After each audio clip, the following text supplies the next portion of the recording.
Bonjour, merci pour la présentation. Donc, je vous présente un peu d'historique, mais surtout ce que est PolyExpert. On le voit déjà en page, là, ces deux identités qui sont importantes pour nous.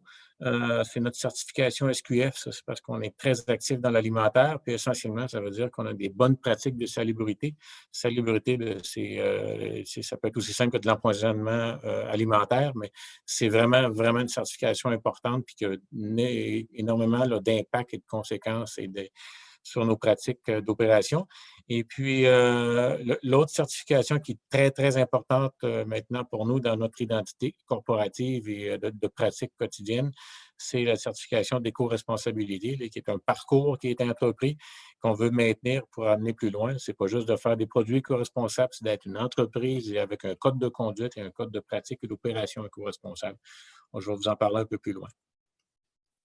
On va passer un petit peu à travers qui on est, les produits pour mettre un peu de concret dans ce qu'on fait. Là. Si vous avez vu un peu dans la vidéo, là, ça a l'air de la grosse chimie organique, mais c'est dans le quotidien puis dans le concret, c'est des produits de tous les jours. On va mettre un peu aussi beaucoup d'emphase sur c'est quoi vraiment notre engagement environnemental, puis c'est quoi nos défis, puis qu'est-ce qu'on aurait besoin aussi par rapport à notre implication là, dans la production industrielle. Donc, comme on a dit en présentation, on est une entreprise familiale. PolyExpert, on se définit comme un manufacturier non intégré parce que dans la chaîne de valeur, il y a beaucoup, beaucoup d'intégration avec les compagnies d'emballage qui fabriquent là, de la résine, ils procurent la résine jusqu'aux solutions d'emballage complètes. Nous, on n'est qu'extrudeur de film. Donc, on est un membre là, de la chaîne là, de valeur. Donc, on se procure des résines, on les transforme en différentes configurations de films et puis on va vers les clients là, qui ne sont pas intégrés. Des fois, ils sont intégrés, tout ça.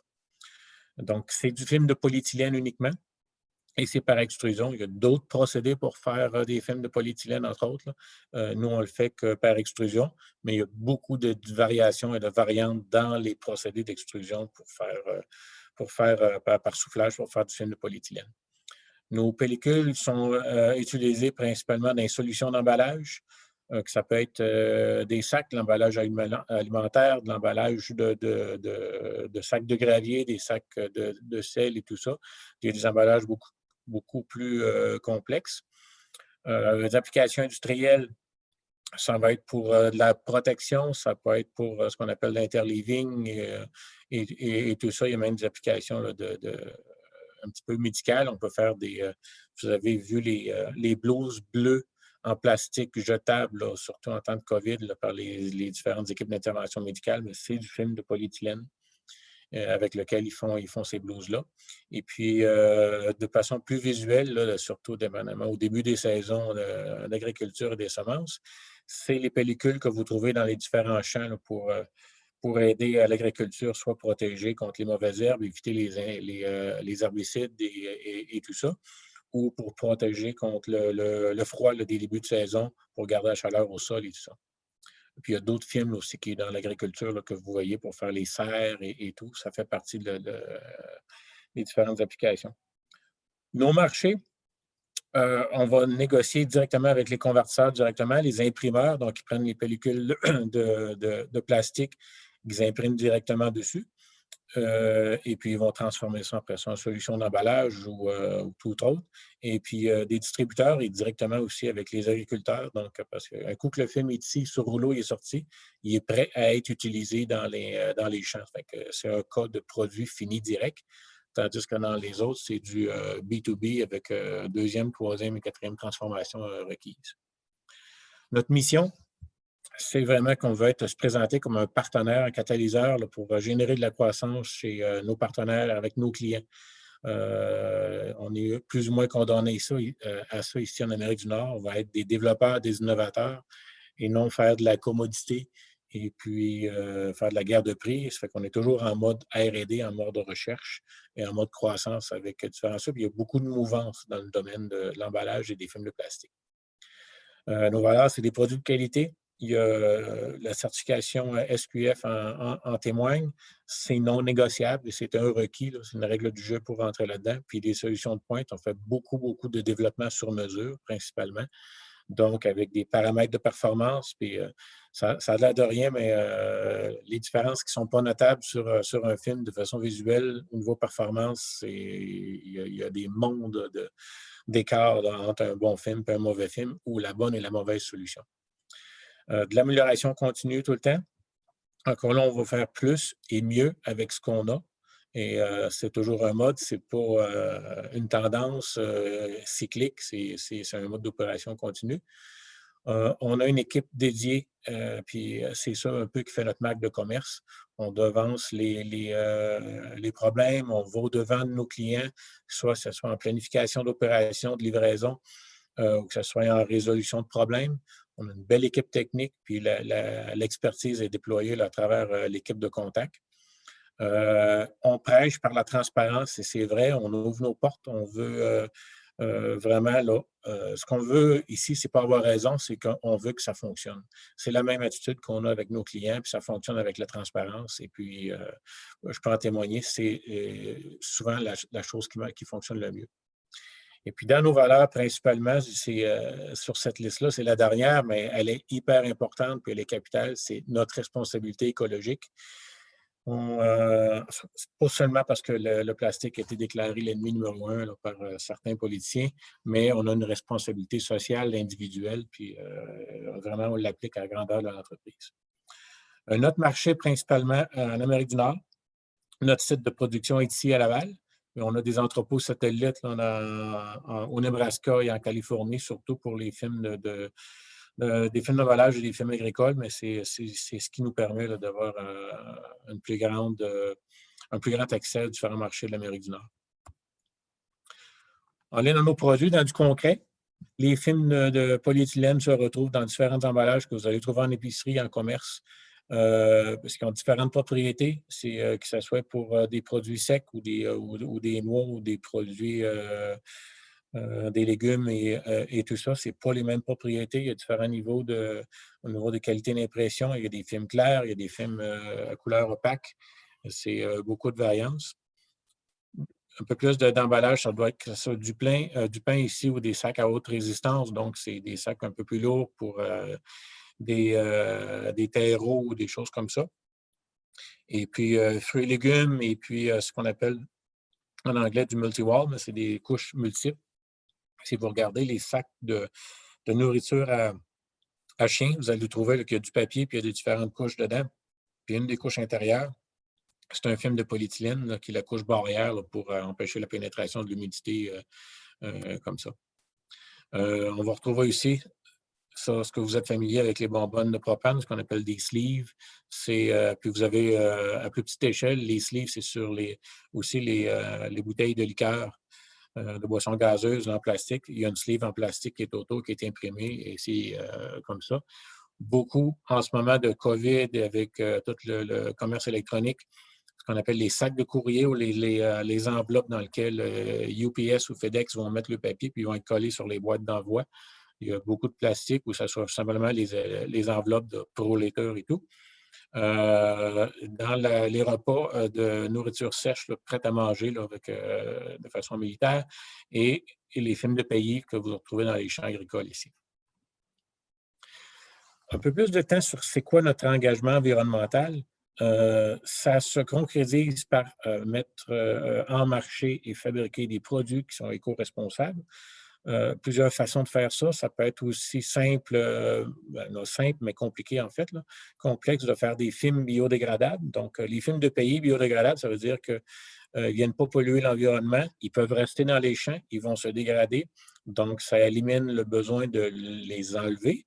Et puis, quand tu les enlèves, il faut que tu en disposes. Donc, tu n'as plus à les enlever et en disposer. Donc, ce n'est plus un déchet. Ils sont compostables directement dans les champs. Il y a des résines de polymères là, à base de sources végétales qui viennent dedans, qui viennent faire la décomposition, puis promouvoir ça. Mais si on parle ici en termes de saison ici au Québec, ça se dégrade et se composte à l'intérieur d'une saison. Donc, à la fin de la saison des récoltes, si on le laisse là, au printemps, bien, il n'y a plus de traces qui est dans les champs, mais on peut varier ça. Il y a d'autres types de produits aussi qui sont du 100% recyclable. Donc, ça prend un écosystème. Ça veut dire que les produits plastiques, s'ils sont récupérés, ils peuvent être recyclés parfaitement puis recommencer un autre cycle de production. Ça prend différentes stratégies de récupération pour pouvoir séparer les différentes couleurs, les différentes résines, mais on peut les récupérer à 100% et puis les réutiliser comme une résine de vierge. Et il y a aussi l'utilisation de résines recyclées. Donc, puis il y a plusieurs origines aussi des résines recyclées. On appelle on récupère nos rejets de production, les rejets de production de différents clients et qu'on peut recycler à 100% dans leur forme d'origine. Et puis, il y a toutes les résines recyclées, ce qu'on appelle post-consumer, qui viennent des récupérations après l'utilisation. Ce qu'on favorise, c'est vraiment la circularité, d'éliminer le plus possible les résines vierges d'origine directement pétrolière, puis s'alimenter à partir de résines qui sont recyclées.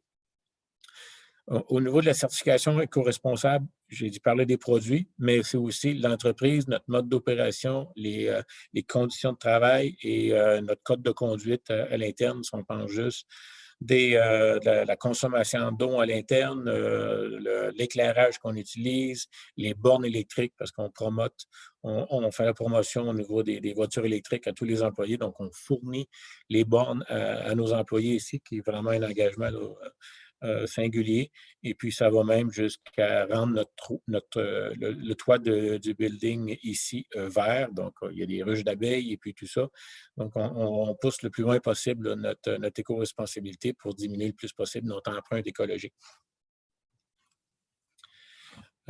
On a un grand département qui est relativement, là, pour le nombre d'employés et la grosseur de l'entreprise, on a 2 docteurs et une personne graduée avec une maîtrise en polymère, avec une très, très grande concentration d'expertise et d'intérêt sur les polymères biodégradables, donc de l'éco-responsabilité. Et on développe des produits, on développe des recettes, on travaille avec les écosystèmes pour développer ces différents produits-là pour le plus possible mettre en marché des solutions éco-responsables. Donc, c'est essentiellement beaucoup, beaucoup de recherche et de tests, que ce soit au niveau des résines, au niveau des produits, au niveau des équipements.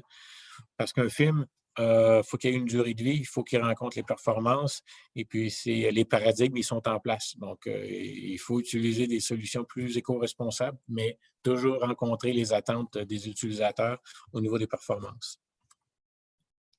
Payer éco-responsable, notre solution, elle vient avec beaucoup de l'Europe au niveau des fournisseurs de résine, puis il y a beaucoup plus d'avancées de ce côté-là, surtout au niveau des normes environnementales qui sont ici.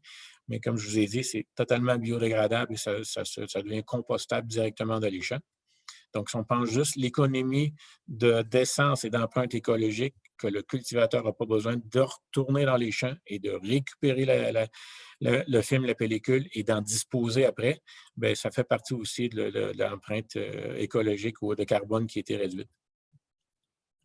Les différentes actions, c'est réduire, ça a de l'air singulier, mais si on réduit l'épaisseur des films, on réduit jusqu'à 40 à 25 la quantité de plastique mis en circulation dans l'environnement. Ce n'est pas négligeable, mais on va rencontrer les mêmes performances des films.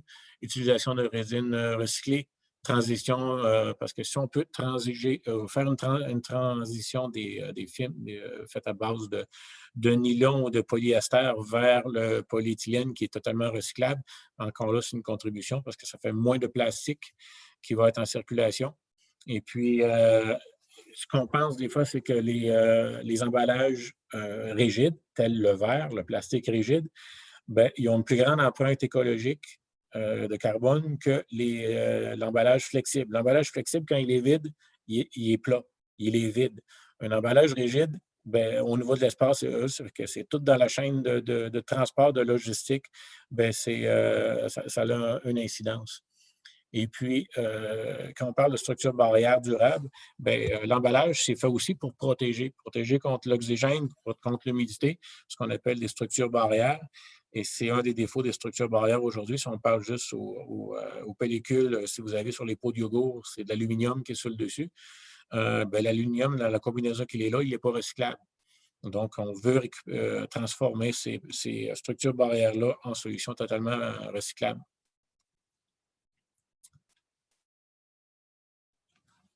OK.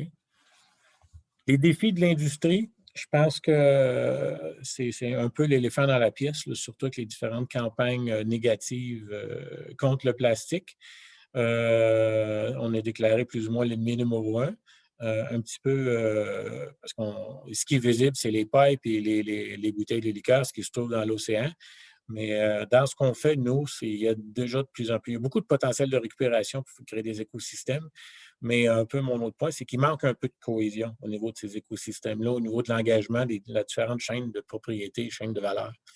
Et puis, c'est un des défis d'organiser ces écosystèmes-là. Il y a des belles approches, il y a des organismes qui se positionnent là-dessus, mais c'est un de nos défis d'instaurer un peu de cohésion là-dessus. On a besoin un des défis, c'est de l'investissement en R&D, parce qu'on ne peut pas transformer une industrie qui est quand même une industrie là, qui demande beaucoup de capitalisation de façon aussi rapide pour faire évoluer. Et puis, quand tu es un joueur unique dans la chaîne de valeur, bien, c'est d'organiser toutes les stratégies d'investissement et de développement conjointement avec la chaîne de valeur. C'est ça aussi qui est un défi. Beaucoup de défis au niveau de l'éducation, conscientisation, responsabilisation pour rallier tous ces gens-là. Et puis, un peu comme tous les autres industriels dans la région de Laval, dans la région de Montréal, le recrutement. On se bat toutes pour la même ressource disponible. Donc, c'est un défi. Nos besoins, on fait appel à vous et à nos partenaires là, dans le PROC industriel puis un peu partout. C'est qu'on a besoin d'ambassadeurs, on a besoin de partenaires, puis de support dans toutes nos campagnes de sensibilisation. Puis on l'ajoute de façon totalement transparente et honnête. On est un joueur éco-responsable, on se présente comme un joueur éco-responsable. On n'essaie pas de rendre noble un produit qui ne l'est pas.